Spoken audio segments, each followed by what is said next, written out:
Bismillahirrahmanirrahim. Assalamualaikum warahmatullahi wabarakatuh. Alhamdulillah. Wassalatu wassalamu ala rasulillah. Wa ala alihi wa sahbihi wa ba'd. Teman-teman semuanya, azanullah. Di majelis saya ini adalah pertemuan perdana setelah sholat id. Setelah Idul Fitri. Saya mengucapkan taqabbalallahu minna wa minkum minal aidin wal faizin. Semoga Allah Subhanahu wa taala menerima amal kita semua dan mengampuni dosa-dosa kita.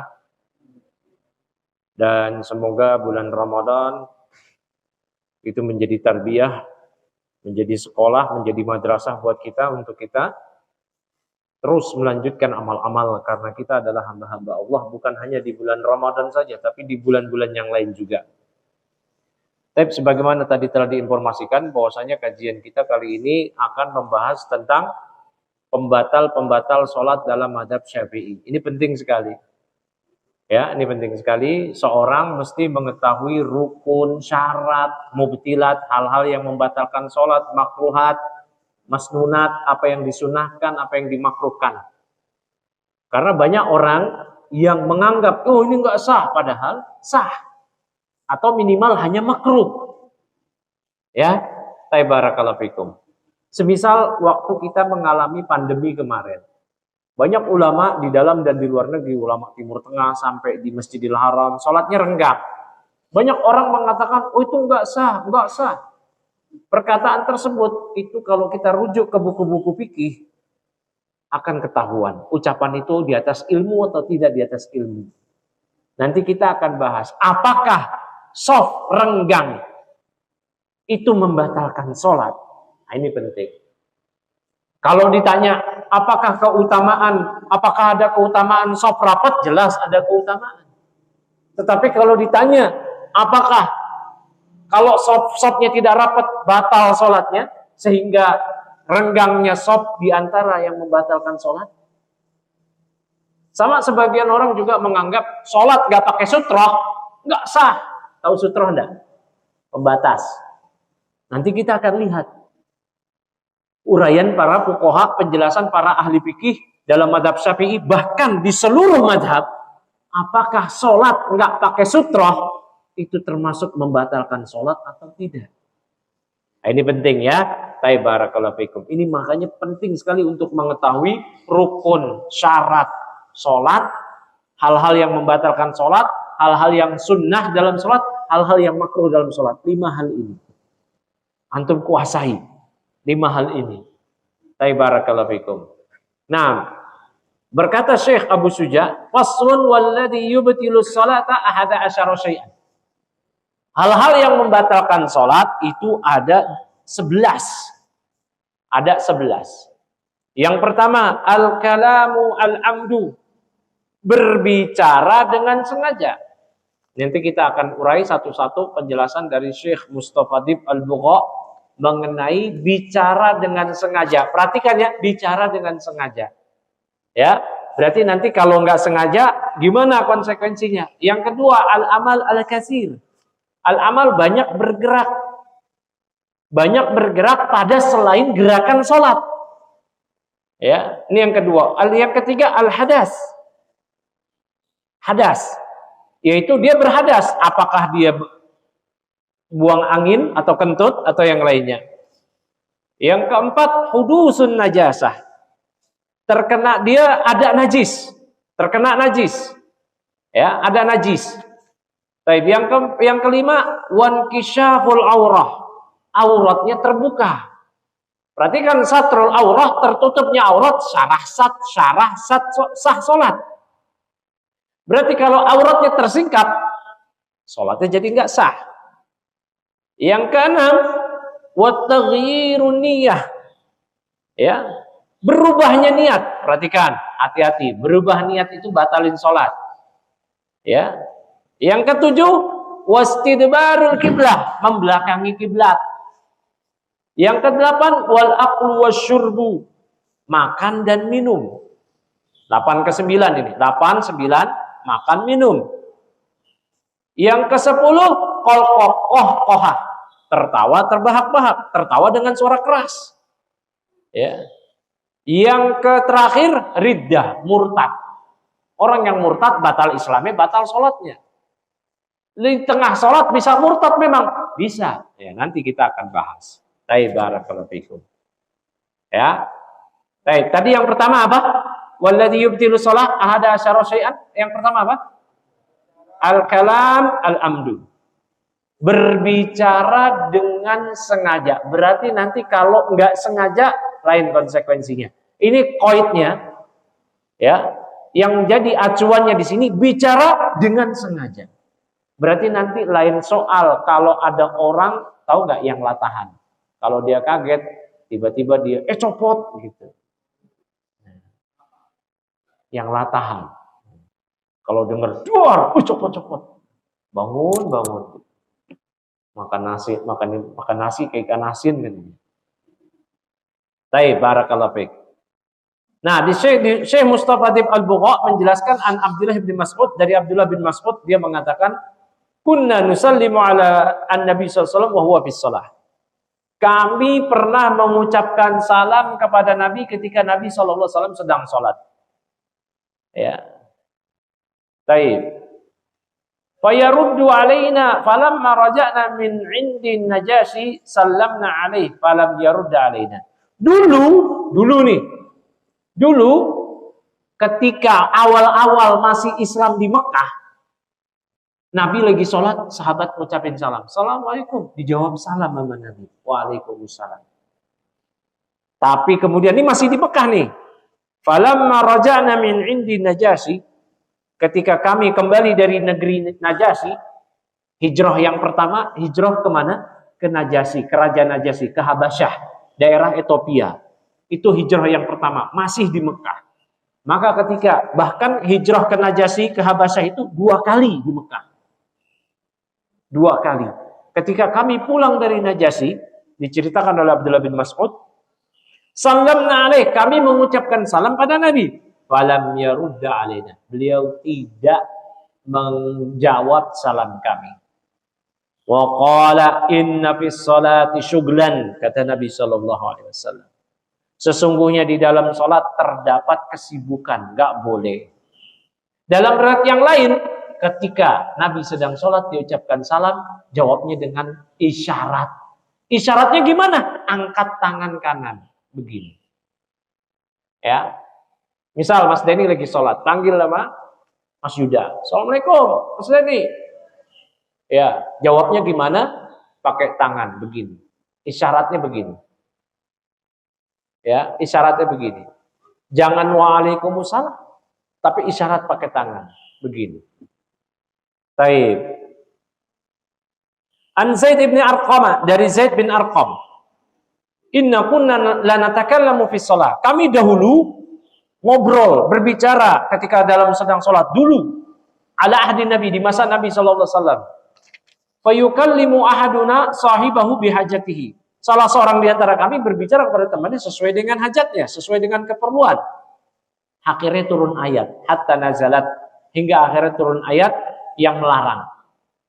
Hafidhu ala salawati wa salatil wusta wa qumu lillahi qanitin. Fa umirna bisukut. Kemudian turun ayat. Jagalah salat dan salat wusta. Salat wusta tafsirannya adalah salat asar. Wa qumu lillahi qanitin. Ya. Dan berdirilah kepada Allah dalam keadaan qanitin, taat. Maka kami pun ketika turun ayat ini diperintahkan untuk diam, tidak boleh bicara. Tidak boleh bicara. Ya. Kemudian dijelaskan lagi, faqad dalla al-hadisani 'alal man'i minal kalami fis salati wan nahyu yaqtadi al-butlana. Kata Syekh Mustafa Adib Al-Bugha, ya, faqad dalla al-hadisani. Maka 2 hadis ini menunjukkan 'alal man'i, akan larangan minal kalami fis salati, berbicara dalam salat. Wan nahyu, dan larangan ini yaqtadi al-butlana, berkonsekuensi batalnya salat kalau ngobrol, baik sholat wajib atau sholat sunnah. Ya, baik sholat wajib atau sholat sunnah. Ya, rawah Muslimun wa ghairuhu, Imam Muslim bahkan meriwayatkan dan para ulama yang lainnya meriwayatkan an Muawiyah ibn Hakam As-Sulami. Ya, dari Muawiyah bin Hakam As-Sulami radhiyallahu anhu an Rasulillah, dari Rasulullah SAW. Waktu itu Muawiyah bin Hakam As-Sulami dia nggak tahu. Ketika dia sedang sholat dia bersin. Ya, dia bersin. Alhamdulillah, dia bersin alhamdulillah. Karena kalau bersin yang diperbolehkan kita mengucapkan alhamdulillah itu boleh. Karena ucapan alhamdulillah itu ucapan sholat. Kita kalau baca Al-Fatihah kan ada ayat alhamdulillah, ya enggak? Nah, berarti mengucap alhamdulillah ketika selepas bersin dalam sholat boleh. Apa sunnahnya orang yang mendengar orang bersin mengucapkan alhamdulillah, yaitu apa? Bertasmid, mengucapkan apa? Ya, yarhamukallah. Ya, terus dijawab lagi apa sunnahnya? Yahdikumullah wa yuslih balakum. Tapi materi ketika dia bersin, alhamdulillah, dijawab yarhamukallah sama orang yang lagi nggak sholat. Dia nggak jawab lagi, yahdikumullah wa yuslih balakum. Akhirnya diingetin, dia nggak boleh, dia bingung. Nah, dia bingung. Akhirnya diberitahu oleh Rasulullah SAW, inna hadhihi salata la yasluhu fiha syai'un min kalamin nas. Innama huwa at-tasbihu wat-takbiru wa qiraatul Qur'an. Sesungguhnya salat ini enggak layak ya dicampuri oleh ucapan manusia. Salat ini yang hanyalah tasbih, ya, takbir, ya, dan baca Al-Qur'an. Berarti kalau bicara dengan sengaja maka batal. Ini qaidnya al-amdu, sengaja. Kalau nggak sengaja nggak batal. Kayak tadi orang yang latahan, duar, copot, langsung dia ya tahu ini berhenti dia. Nah itu nggak batal. Baik. Yang kedua tadi apa? Al-amal al-kasir, banyak bergerak. Ya. Baik. Nah, dijelaskan oleh Syekh Mustafa Dzib Al-Buqa, ya, li'annahu yunafi ma'ani dhabis shalah. Banyak bergerak di sini, ya, karena di sini menafikan bertentangan dengan aturan sholat. Ya. Nah, banyak bergerak di sini gerakan-gerakan tambahan yang bukan bagian dari sholat. Bukan bagian dari sholat. Nah, para ulama Syafi'iyah bahkan menyebutkan lebih dari 3 kali gerakan yang tidak diperlukan dalam sholat batal sholatnya. Ya. Baik, maka hati-hati gangguan dalam sholat. Setan membuat kita gatel, padahal di luar sholat kita nggak gatel. Ya, di luar sholat biasa aja, nggak ada tuh, nggak ada gatel. Pas di sholat setan bikin kita gatel.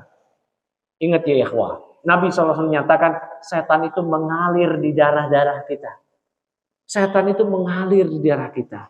Maka setan itu bisa melakukan hal-hal yang membuat kita batal sholat. Hati-hati. Coba di luar sholat, kita nggak ada. Antum tenang nih, bisa 1 jam tenang, nggak garuk-garuk. Bisa kan? Ini bisa nih, saya lihat tuh dari tadi nggak ada yang garuk-garuk. Bisa. Tapi sholat yang 5 menit, tiba-tiba ada yang gatal, ini itu. Perhatikan. Itu nggak diperlukan. Hati-hati. Nggak diperlukan.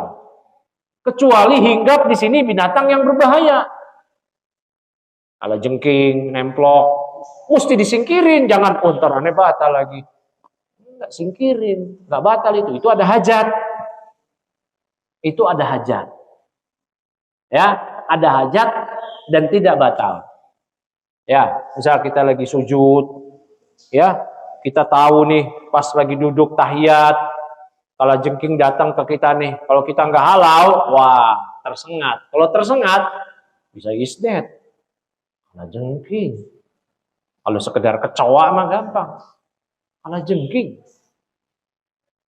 ya, nah kita halau berarti.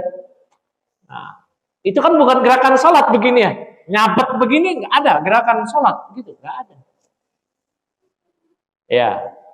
Andai itu gerakan tersebut lebih dari 3 kali, atau ya sudah yang kesekian kali, tidak batal karena ada hajat.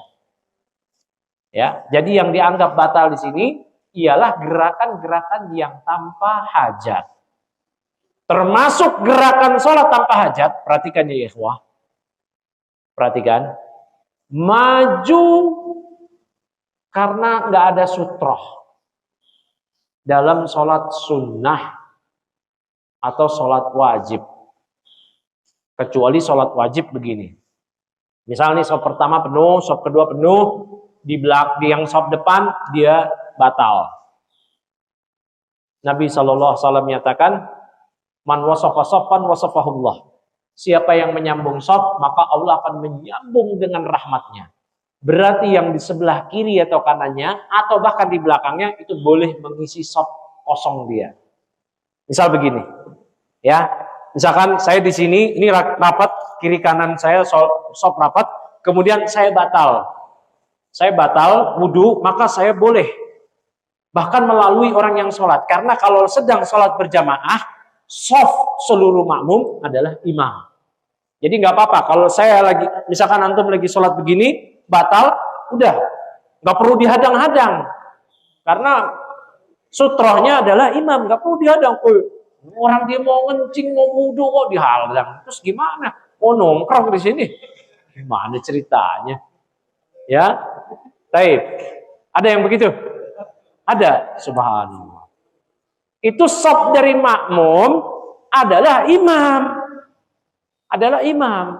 Nah, yang di belakang, kiri kanan boleh menyambung. Itu tidak terhitung gerakan yang sia-sia. Itu gerakan yang ada faedahnya, menyambung shaf.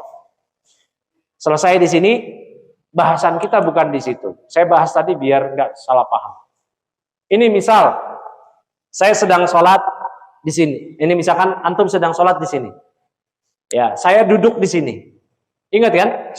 Sutroh dari seseorang sholat kan entah tembok, apalah tasnya atau punggung orang lain. Saya berdiri. Ya, kemudian antum maju, cari shop. Ingat, itu ada faedahnya nggak? Nggak ada. Karena ya, shop orang sholat itu cukup yang pertama. Kata Nabi SAW, la tusalli illa ala sutroh. Janganlah kalian sholat kecuali ada sutrahnya. Itu sebelum sholat. Dan itu pun bukan rukun, bukan syarat, hanya anjuran saja, sunnah aja. Artinya kalau nggak ada sutroh, ya udah nggak apa-apa. Artinya nggak ada sutroh bukan yang ntar sholatnya batal atau nggak ada ulama yang berpendapat begitu. Ya, perhatikan. Nah, ketika nggak ada sutroh, antum maju, itu gerakan nggak perlu, bisa batal sholat. Kalau sholat di sini masjidnya pendek, oke. Nggak usah kita bicara Masjid Nabawi, Masjidil Haram. Masjid Istiqlal tahu? Yang panjangnya itu tanpa tembok, 100 meter bisa. Ya, misalkan antum sholat paling belakang, Mas Denny sholat paling belakang, Mas Yuda yang di depannya. Terus Mas Yuda pergi, ayo lo Mas Denny lo. Apa yang dilakukan Mas Denny? Hah? Maju ke depan gitu? Perlu nggak? Nggak perlu. Ngapain? Orang sunnah shaf itu menjadikan sutra itu adalah sebelum sholat. Kan sebelum sholat. Ya nggak? Bukan di tengah sholat, sebelum sholat. Makanya kalau antum lagi sholat, terus temennya pergi, udah nggak usah maju-maju. Nggak usah maju-maju. Ini coba di Istiqlal, ayo maju ratusan meter gitu. Batal sholatnya. Lagi pula banyak ulama bahkan berpendapat, ini bukan 1, 2, 3 ulama, banyak. Sutra seseorang itu cukup garis yang ada di depan dia. Kayak begini. Walau sunnahnya lagi ialah dijelaskan oleh para ulama setinggi minimal pelana kuda. Ya, setinggi minimal pelana kuda. Ya, tas yang tinggi atau meja atau bangku atau tembok. Ya, dan nggak perlu beli papan. Papan sutroh, itu takalluf namanya. Pernah lihat gak papan-papan sutroh? Itu dihukumi oleh ulama bid'ah. Ngapain beli-beli kayak gitu biar sunnah? Justru bid'ah dihukumi oleh para ulama. Takalluf. Di zaman Nabi gak ada papan gitu. Orang sholat udah di tembok masjid aja. Di tiang masjid. Di punggung-punggung orang, di barang dia. Ngapain sampai beli mahat-mahat? Terus ada gambarnya lagi. Ngapain? Syekh bin Baz dan para ulama yang lainnya menghukumi itu bid'ah. Nggak perlu itu takalluf. Kan belinya nggak mahal. Untuk beli 10.000 satu nggak dapat itu. Dapat nggak 10.000 Pak Bayu? Nggak dapat. Rugi untuk membeli sesuatu yang bukan sunnah. Sunnahnya apa kalau pakai sutra? Maju ke tembok. Sholat di belakang orang. Ya. Atau kalaupun nggak ada, bahkan sebagian ulama mengatakan, garis ini sudah cukup. Sutra kita. Garis yang di situ adalah garis depan kita sujud. Ya. Kalau di masa Nabi, Nabi tancapkan kayu. Atau sebagian ulama mengatakan, karena dulu banyak masjidnya tanah, digaris. Ini garis sudah ada, sudah cukup. Ya intinya, sutra bukan rukun. Kemarin kita udah lewat masalah rukun. Ada nggak? Rukun sholatnya pakai sutra, ada nggak? Nggak ada. Mau madhab apapun nggak ada. Cuma memang sebagian ini maaf ya, Syekh Al-Albani punya buku sifat sholat Nabi. Tapi buku ini udah dibantah habis oleh para ulama. Syekh Bakar Abu Zaid, ulama Lajnah Daimah Saudi Arabia di zaman Syekh bin Baz, membantah buku tersebut dengan judul kitabnya La Jadida fi Shalah. Para ulama yang lain juga membantah buku sifat sholat Nabi. Syekh Albani bikin buku sifat sholat Nabi. Di situ beliau mengesankan seakan-akan sutra adalah wajib. Sehingga pengikutnya atau orang yang bacanya atau orang yang terpengaruh dengannya menganggap sutra wajib. Padahal pendapat sutra wajib itu nggak dikenal di kalangan para fuqaha. Ya.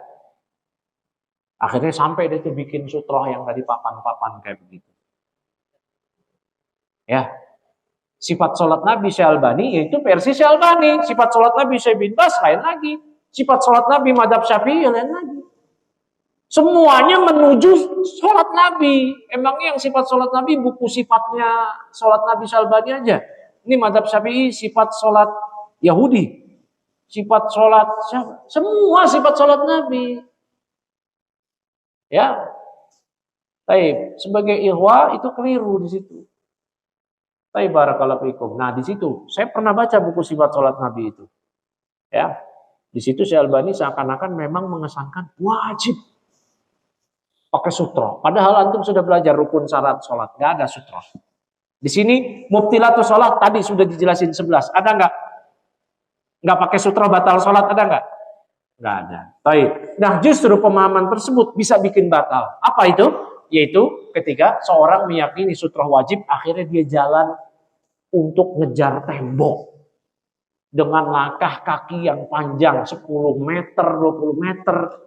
Dan saya wallahi demi Allah pernah melihat serombongan orang di masjid Islamic Center yang kemarin kebakaran itu di Jakarta Utara Koja, kurang lebih 15 tahun silam. Tahun 2006 atau 2007 ketika ada sekumpulan ulama dari Yaman datang ke Indonesia, banyak orang-orang Indonesia datang ke situ, dan mereka di Masjid Koja itu yang sebelah kanannya, karena mereka masbuk, jadi ketika imam salam, ya mereka ya jaraknya dari sini ke sana lah, dari ujung sana toilet sampai ujung sini. Ketika mereka imam salam, mereka nerusin shot. Mereka semua itu puluhan orang maju ke depan semua. Wallahi saya ingat dengan mata kepala saya sendiri. La ilaha illallah. Jalan semua puluhan meter. 30 meter kali itu. Jalan mereka. Untuk menuju tembok. Takabur.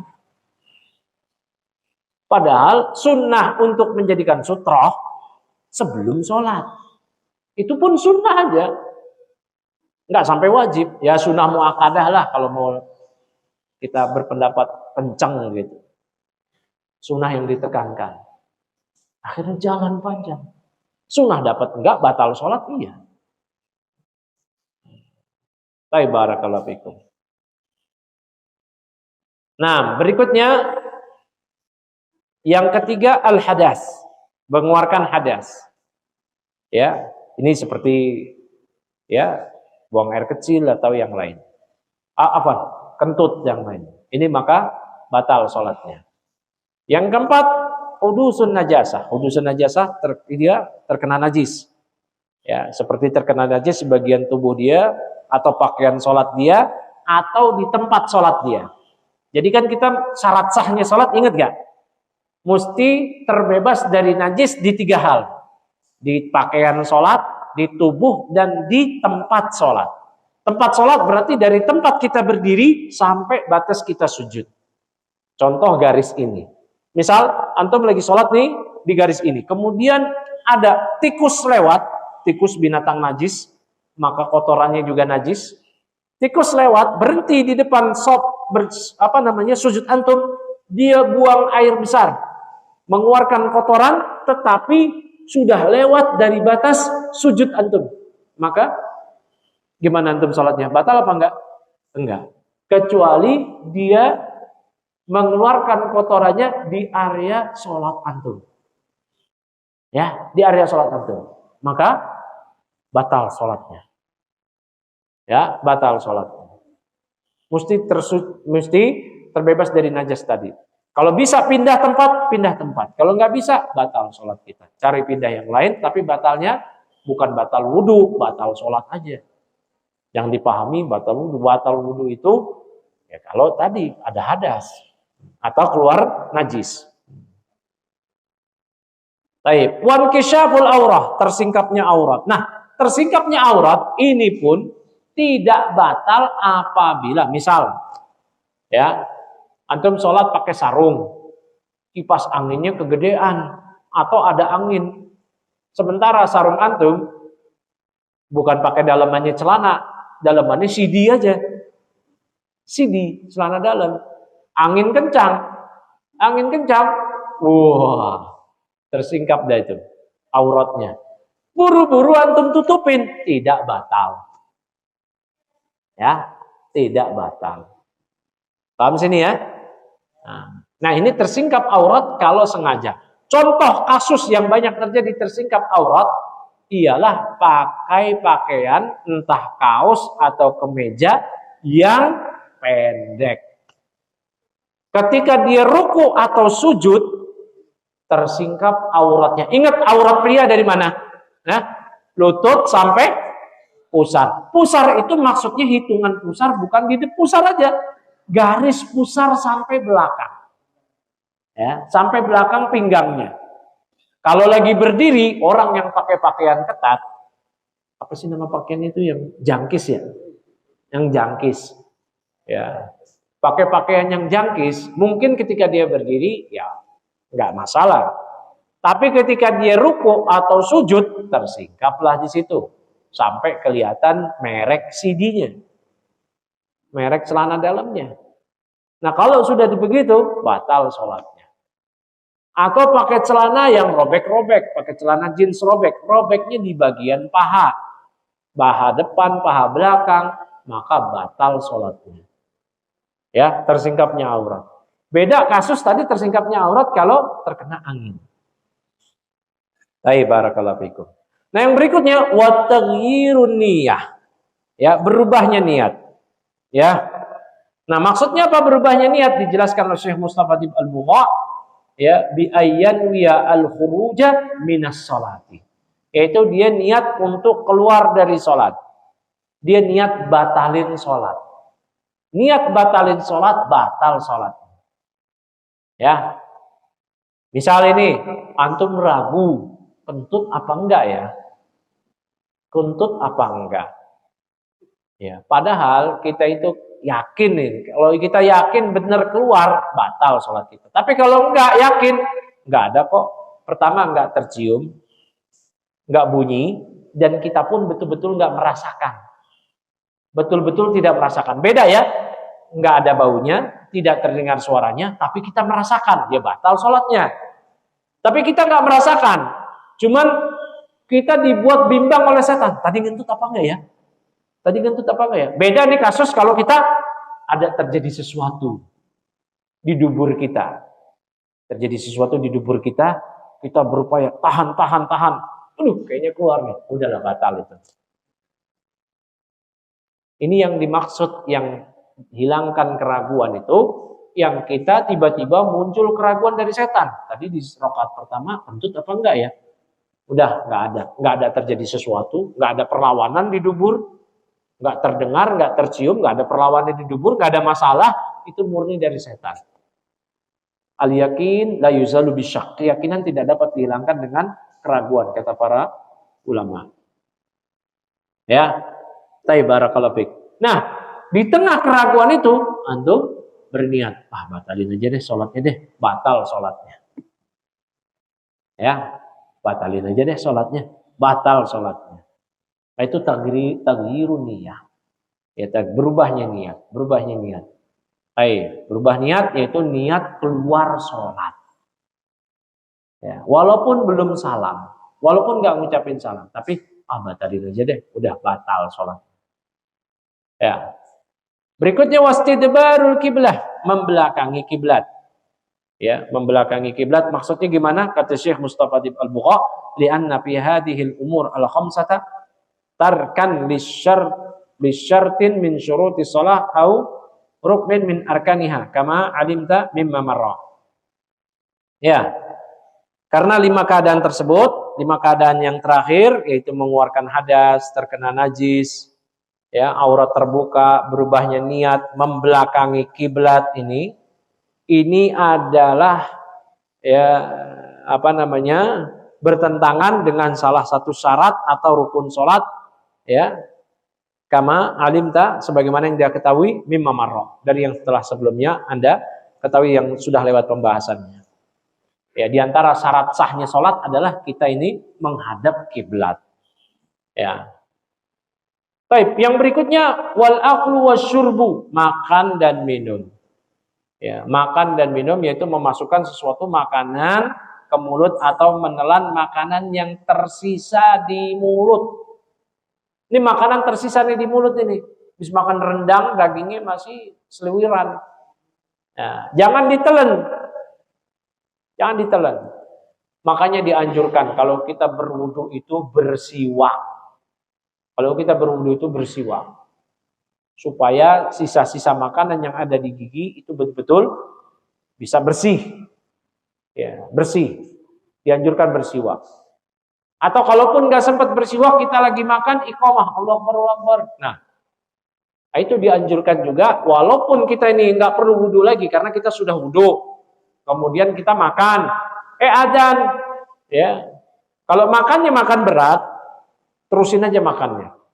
Jangan ditaruh makanan. Ini artinya makannya udah selesai. Makanan udah selesai, kemudian adzan. Adzan, apa namanya? Iqamah. Maka dianjurkan kita kumur-kumur. Nah, kalaupun nggak sempat juga, kemudian yang ada di sisa di sini, jangan ditelan. Ya. Terus air liur gimana yang tertelan? Air liur yang tertelan selama tidak niat untuk minum, memang tertelan, biasanya memang begitu, itu tidak batal sholat. Sama juga dengan sisa makanan di gigi, yang dia tertelan dengan sendirinya tanpa keinginan kita, tidak batal. Ya, tidak batal. Barakallahu fikum. Nah, yang berikutnya wal qahqahah, tertawa dengan suara keras. Ya, tertawa.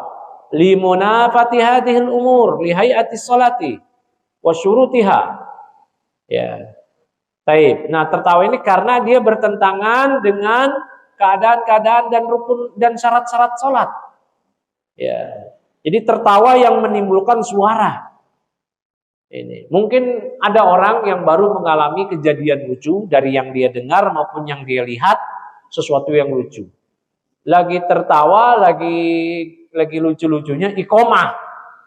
Allahu Akbar, syahadu la ilaha illallah. Belum sempat dia tumpahkan ya sesuatu yang lucu tadi dengan tertawa, akhirnya iqamah. Atau dia lagi sholat, setan datang mengingatkan kejadian lucu yang baru terjadi atau yang telah terjadi. Setan mengingatkan, itu setan dari setan loh. Antum lagi sholat, diingatkan kejadian lucu, itu dari setan. Itu dari setan, bukan wah ini baru terjadi, enggak, dari setan. Setan mengingatkan. Ya, selama tertawa cuman ini makruh. Cuman mesem-mesem, tahu enggak bahasa mesem-mesem? Gitu aja. Makruh. Makruh. Makruh. Tapi kalau udah batal. Itu namanya koh-kohah. Tertawa yang menimbulkan suara. Udah hihihi, udah. Kalau berdehem batal nggak? Batal nggak? Imam sholat panjang, dia ngingetin imam sholatnya, masa bertasbih? Emangnya imam melakukan kesalahan? Batal nggak? Nggak batal. Ya, yang batal koh-kohah, tertawa yang ada suaranya, ada hurufnya, hihihi, nah kan ada hurufnya, ha. Ya, barakallahu fiik. Wariddah, ya, dan murtad. Nah ini, gimana? Kok bisa lagi sholat murtad? Gimana? Di tengah sholat murtad, baru rakaat pertama lagi. Gimana ceritanya? Kan batal sholatnya. Perhatikan ya ikhwah. Dalam mazhab Syafi'i dan banyak mazhab ulama, orang yang berniat murtad, maka dia telah murtad. Ya, misal seseorang mengatakan, kalau gini ceritanya, mending saya masuk Kristen, naudzubillah. Ini misal ya.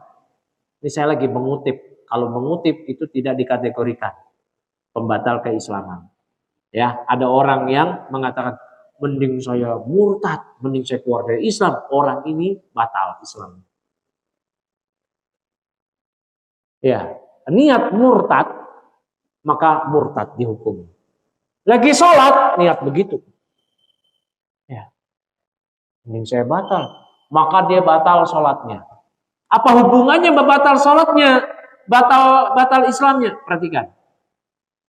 Seandainya dia meralat, ini di rakaat pertama nih, dia niat murtad. Tadi hukumnya apa niat murtad? Maka jatuh murtad. Kemudian habis itu, ya, ini lagi qiraah nih, Al-Fatihah. Dia niat murtad, naudzubillah. Pas baca surat, qul ya ayyuhal kafirun. Enggak jadi saya. Atau dia beristighfar, astagfirullah dalam hatinya. Sholatnya batal. Taubatnya dia, istighfarnya dia, itu meralat kemurtatannya. Meralat kemurtatannya. Syahadatnya dia meralat kemurtatannya. Tapi sholatnya dia batal. Paham sini nggak gambarannya? Ngerti ya? Baik. Nih itu 11 pembatal sholat. Ini aja pegang-pegang. Antum kalau sholat terus ada orang bilang, oh batal, ulangin tuh. Antum murojaah ke 11 ini. Saya melakukan apa ya? Saya bicara dengan sengaja? Enggak. Banyak bergerak lebih dari 3 kali? Enggak. Saya keluar hadas ngentut? Enggak. Apakah ada hadas? Apakah ada najis? Ya, hadas, najasah di tubuh saya? Di pakaian saya? Di tempat sholat saya? Enggak. Apakah tersingkap aurat saya? Enggak. Apakah berubah niat saya? Enggak. Apakah saya membelakangi kiblat? Enggak. Apakah saya makan minum setengahnya? Enggak. Apakah saya tertawa terbahak-bahak? Enggak. Apakah saya tadi niat murtad? Enggak. Kenapa Anda menyuruh saya mengulangi sholat? Paham gak sini? Nah, di antara pembatal sholat yang lainnya adalah tadi, ini kan 11. Ingat, rukun, syarat. Nggak terpenuhi rukun, nggak terpenuhi syarat, batal sholat. Semisal Nabi menyuruh orang yang mengurangi sholatnya karena sholatnya cepat-cepat, nggak terpenuhi rukun. Rukunnya tumakninah. Perhatikan ya. Jadi memahami 11 pembatal sholat ini harus dibarengi juga dengan memahami rukun. Ada orang nggak baca Al-Fatihah. Ya, nggak baca Al-Fatihah dalam sholat, ulangi sholatnya batal. Loh kan di 11 ini nggak ada, rukunnya nggak ada. Paham sini ya? Rukunnya nggak ada, batal. Barakallahu fikum.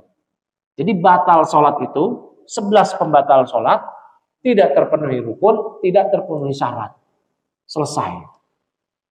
Ya, makanya ketika kemarin kejadian corona, sholat sop renggang, antum dibilang, oh nggak sah sholatnya tuh. Coba antum murojaah. sop rapat apakah syarat sahnya sholat? Enggak jelas. Jelas bukan. Karena yang namanya syarat adalah kewajiban sebelum sholat. Apakah rukunnya itu adalah rukun? Enggak ada. Apakah pembatal? Enggak ada. Udah tenang aja. Paham nggak sini enggak? Ya, barakallahu fikum. Nah. Jam berapa? Maghrib? Cukup kali ya. Nanti kita lanjutkan insya Allah. Selepas maghrib. Subhanakallahumma bihamdik. Asyhadu an la ilaha illa anta astaghfiruka wa atubu ilaik. Assalamualaikum warahmatullahi wabarakatuh.